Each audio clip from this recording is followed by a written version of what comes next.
Hello everyone, this is Boricua Binks and welcome back to Let's Play the Great Ace Attorney Chronicles, where we are continuing on in the third case of the game. Alright. I could help myself a lot by giving that omnibus a thorough examination, seeing as it's here. Haha, I already did it.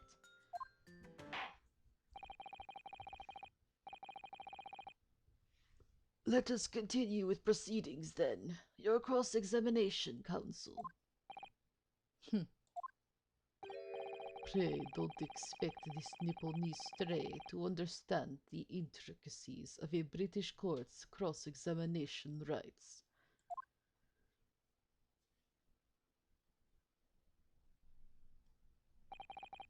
All right, my first cross-examination in a British court. Focus, Ryunosuke. Focus. Everybody watching is like, what the hell? Oh, well, that looked very different. That was interesting. Okay. Alright, so he said it was the last bus of the evening, so we have a few customers, so we're gonna press as much as we can. Hold it! Yes, I think it was some time after 10, wasn't it? Oh, yes, sir. That's right, sir. Yes, ever so cold it was, sir. Freezing, in fact. I think you're still cold. And you had 4 passengers on board at the time, is that correct? Yes, that's right, sir. Not all traveling in the same parts of the bus, of course, though, no. And were no other passengers when the incident took place? No one alighted, for example? Yes, you're quite right with that, sir. No other passengers like that. No, none. So nobody... Oh, so nobody fled the scene of the crime, then? I have to say, the boss insists on it running, he does. Every evening, the last bus of the day. Oh, I'm so cold. But I do wonder sometimes if it's altogether worthwhile. Yes, sorry to say. What do you mean by that? Well, what with it being so cold and everything, and only making 20 pence on the run, you see. Yes, I spend that much at the pub on the way home, just trying to warm up again. Poor sir. Okay, the victim and the man accused of killing him were sat next to each other inside the bus. Hold it! And you saw them through the skylight in the roof of the carriage? That's right. When you sit up on the top deck, the window's right there at your feet.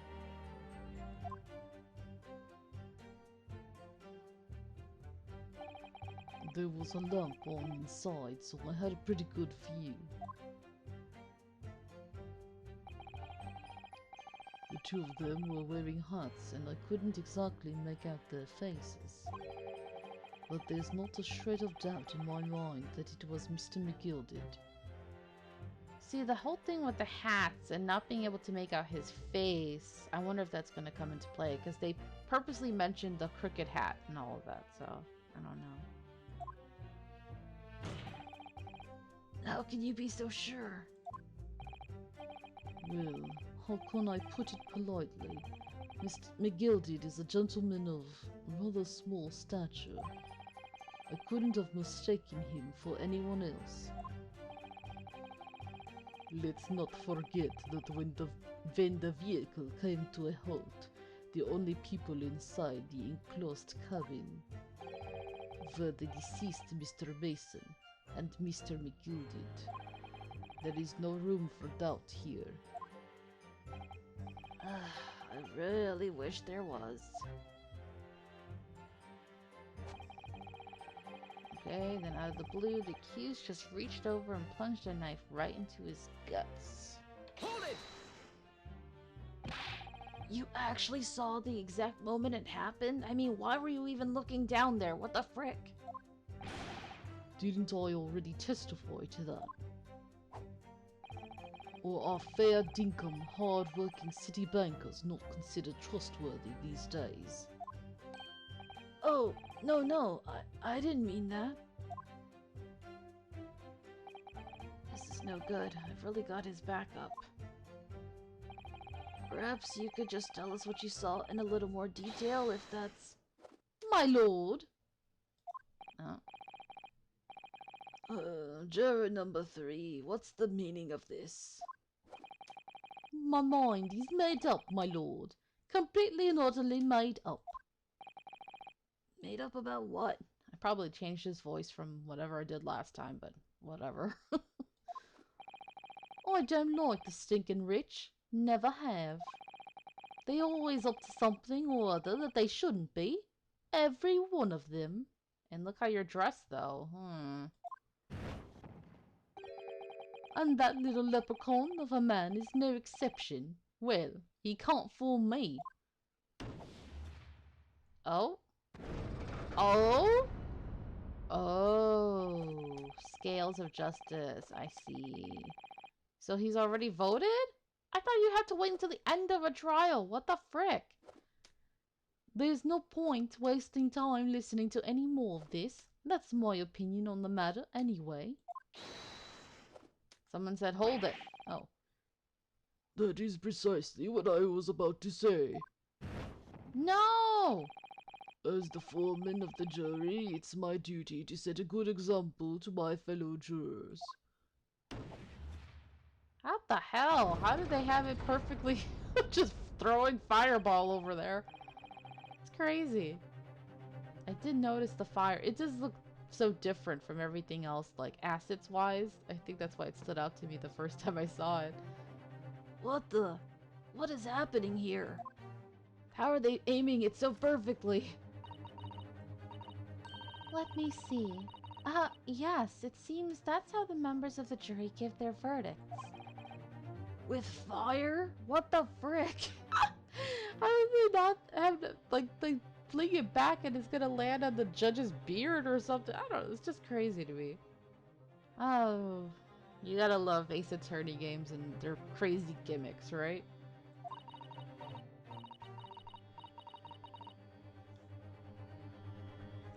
Apparently, yes. White for innocent and black for guilty. As the 6 members of the jury make up their minds about the case, one by one they each cast a ball of fire into the great scales of justice as we saw a moment ago. So if those enormous scales fall completely to the black side, does that mean... Let's do our very best to make sure that doesn't happen. Ugh, now I'm even more worried than I was before.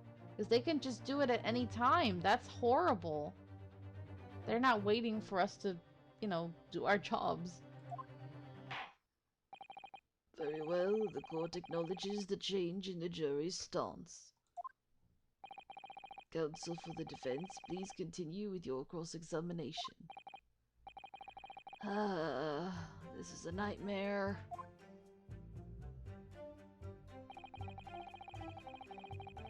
What did I... Oh, Lord, I can't even remember the voice I gave him. Jesus. That's right, he stabbed him. I screamed, I did. Couldn't help it. Oops. Wait. Let me go back. How do I... Alright. I didn't press it. Hold it! You stabbed him, you say, and you were sitting up on the roof deck, were you? Yes, that's right, sir. I was up on the roof seats. I remember seeing the little gent sitting next to the fellow that was stabbed.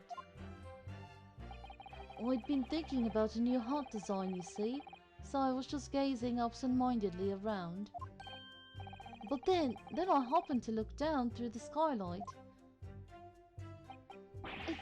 It was sticking right out from his belly, that huge, great knife. A grim sight indeed. That didn't help me at all.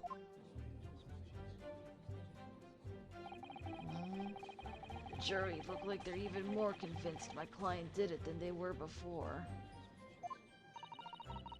That appears to have made everyone even more dubious that Mr. McGilded is telling the truth. If only we had some evidence to counter their suspicions. Mr. First, Oh, yes, sir. is this the knife you saw? Oh, good grief. Yes, that's it. That's the very one, sir. Is that? Yes, Counsel. This is the blade that was driven into the victim's belly like a stake through the heart. Oh my god, he is Dracula. Oh, they're even referencing it. Oh, okay. Yeah, okay, game. I see you. He's Bela Lugosi. Oh, Bela Lugosi was like the OG Dracula. He was really great. I hope you guys have seen it, but if you haven't, you should try to see. Maybe they have it on YouTube or something, like the original, like 30s versions of the Dracula movies. It's pretty great. That is a blade of considerable size, Counsel. It is, and furthermore, the scabbard is emblazoned prominently with a certain initial. The letter M, which seems oddly familiar. Oh, please, no. No more. M for Magnus, perhaps, or McGilded, possibly. Take your pick. It seems this particular big name in London made a magnificent mistake. Objection! No, the plat. The plat is back. But there are M's everywhere. Like, yes, like in Mason. Objection! Oh. His objection was quite forceful and different style. Objection! That's what it sounded like? I don't know, it was weird. Not the voice I had imagined for him. This blade is far too extravagant for a poor brickmaker to have owned. No, this weapon of murder almost certainly belongs to the accused.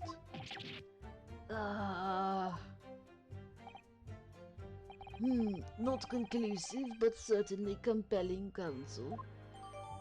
Murder weapon has been entered into the court record. A largish, weird way of saying it, but a largish knife that was found lodged in the victim's abdomen. Its quality and fancy ornamentation suggest it must be quite valuable. My lord, if you'll forgive the interruption. Oh no. Juror number 2, go on. Mr. McGilded is a pillar of society and a gentleman's word should be sacrosanct. However, no.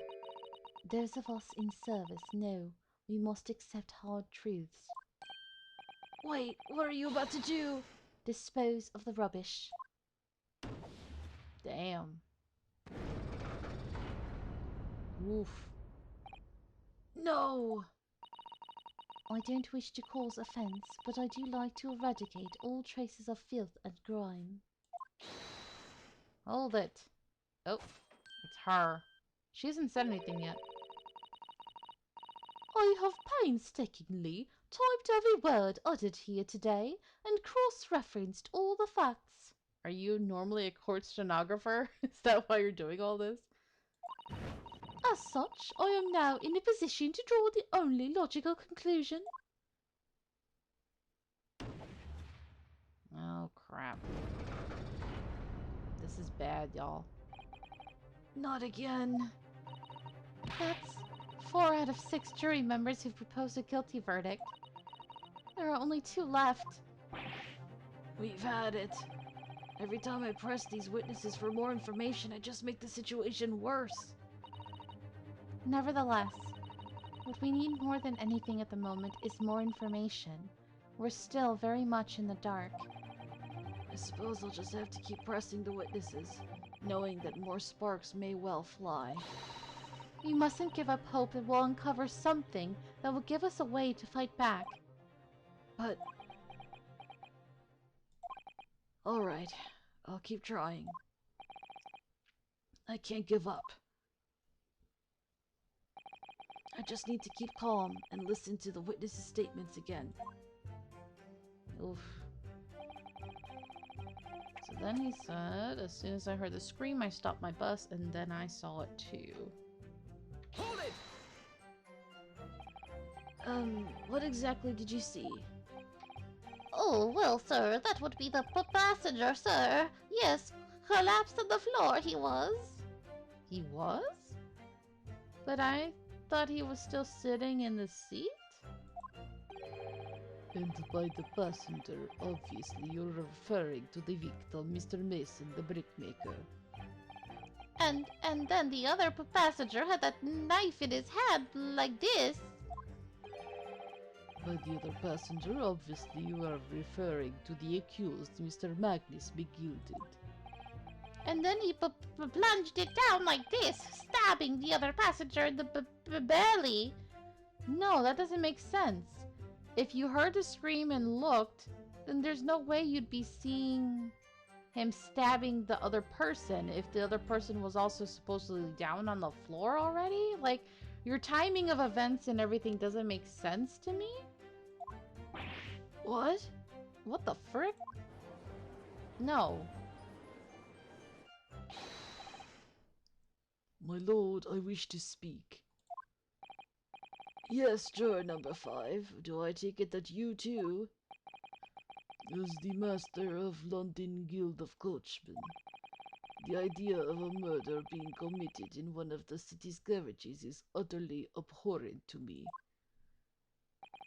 It wouldn't be right to make a decision before hearing all the facts, though, I said to myself. But I've heard enough now.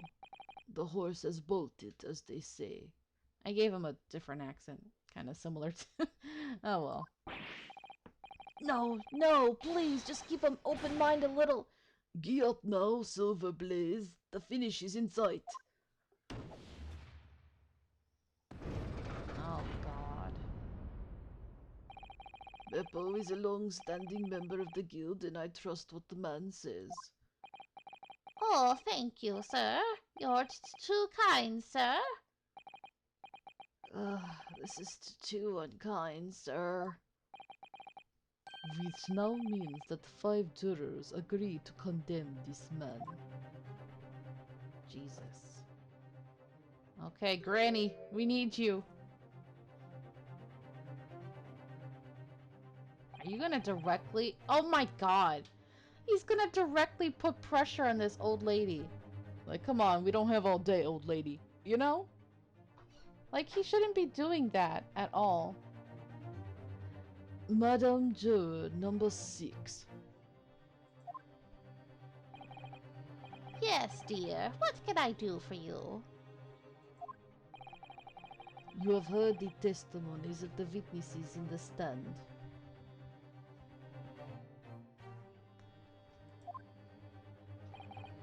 Oh, yes, I certainly have.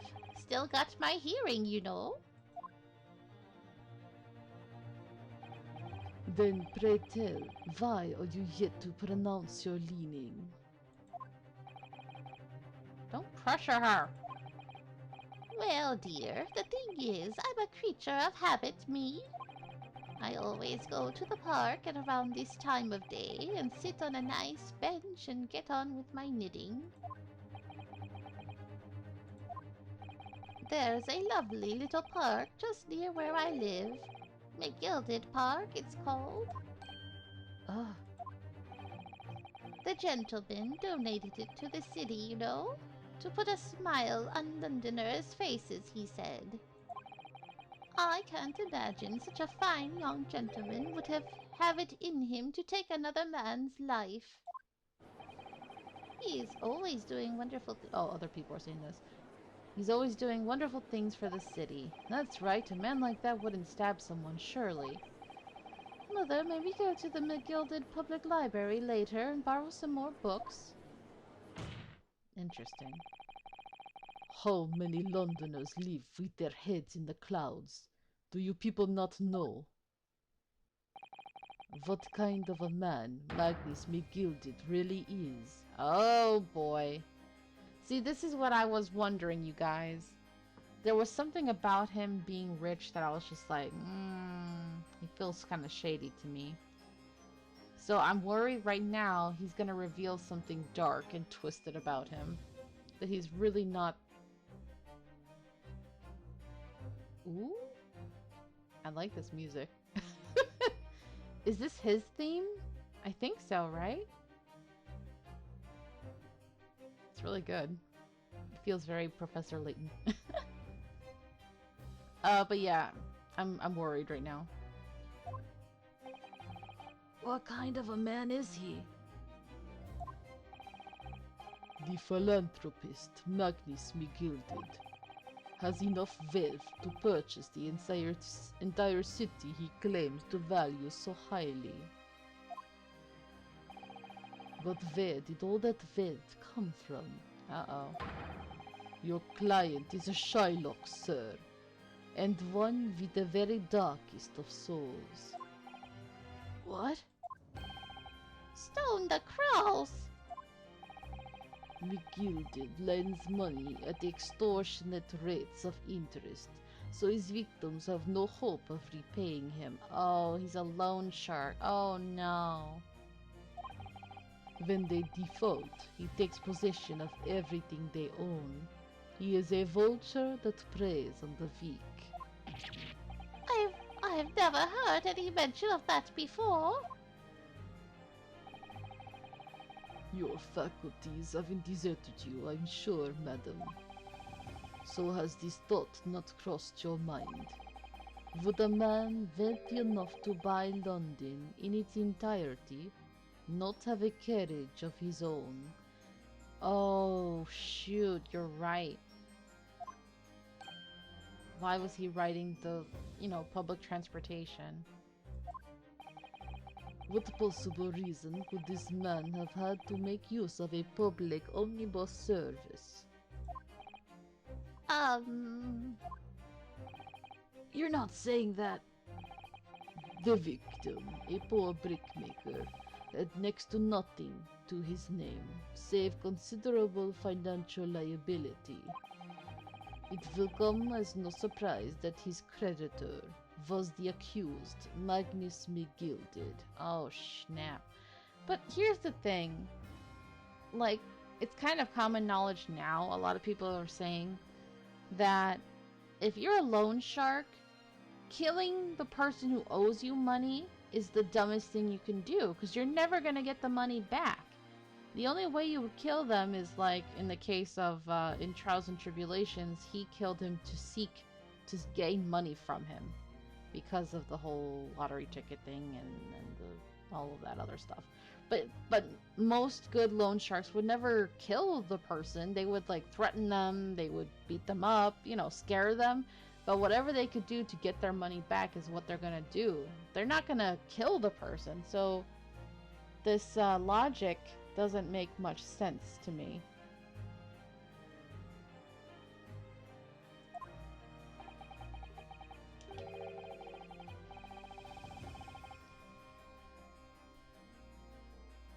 But let it also be known that the very day Mr. Mason was killed was the final repayment date for his debts.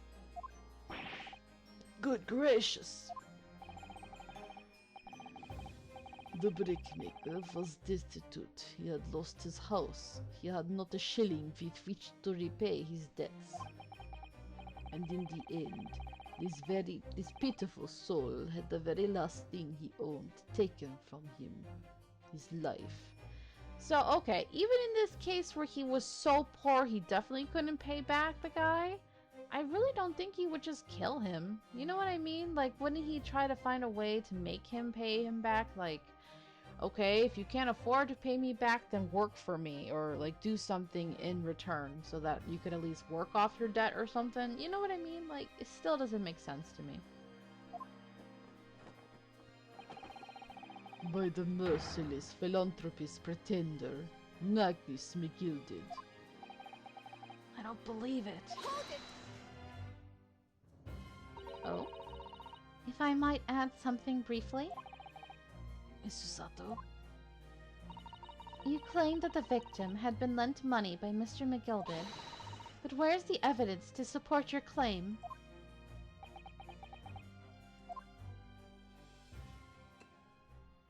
Oh. Where did this wine come? Is he like gonna be like Godot drinking wine instead of coffee? Pray forgive the discourtesy of filling my hallowed chalice in a court of law, but I felt like I needed a drink. Aha, there it is. Lord Van Ziek's hallowed chalice. What? How can this be considered acceptable? Yeah! He's drinking on the job. What the frick? How can this be considered acceptable? What the frick? Why do prosecutors get away with stuff that we can never get away with? But I find myself in unexpectedly good humor. I had heard ladies from the Far East could show great courage, but I didn't expect to experience it myself. Yeah, so you're gonna be the one to be like, how dare this woman talk? Ah, racist jerk. As a judicial assistant to the defense, I'm simply doing my job. What a pity that your display of courage is in vain. This is the debtor's ledger, which details all monies loaned by the accused. You will find the victim's name clearly recorded inside. Oh. Allow me to present this ledger as evidence. And pray forgive the discourtesy of raising my chalice in a toast to the enigmatic East at the same time. He has so many, like, motions and stuff. It's weird. A marvelous toast, Counsel. I will gladly accept this new evidence. Judge, why are you such a fanboy for him? Stop. Alright, catalog of people who had borrowed money from the defendant at a high rate of interest. It includes the victim who owed 20 guineas. Ah, yes, 20 guineas. The victim owed a considerable sum. Okay, let's look at the actual thing.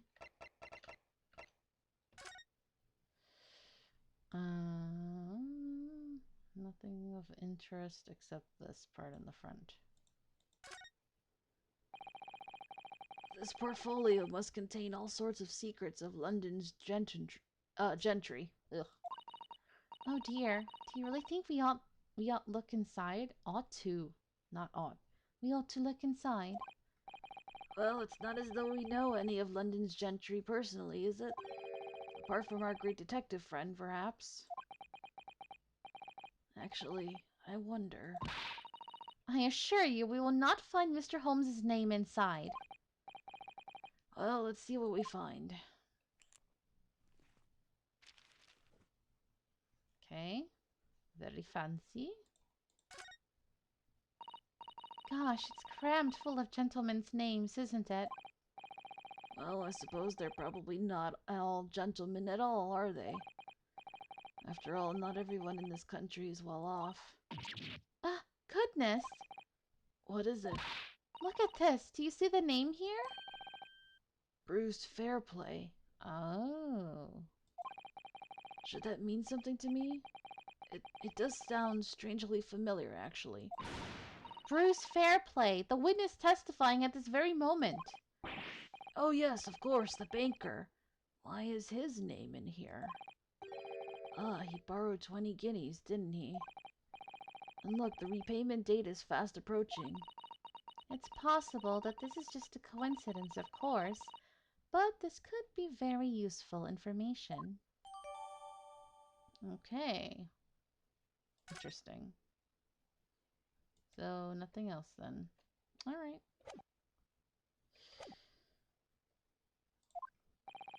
And the accused made quite certain he had ample recompense. Oh, Granny, no! Well, it would seem I've had the wool pulled over my eyes. Regrettably, madam, that is the modus operandi of the accused. And it's such a pretty little park, too. What a scoundrel. Granny's mad. Still, maybe it's all for the best. No! Wait a minute. Let's think about this a little more before... I don't stand for nonsense. Oh, snap.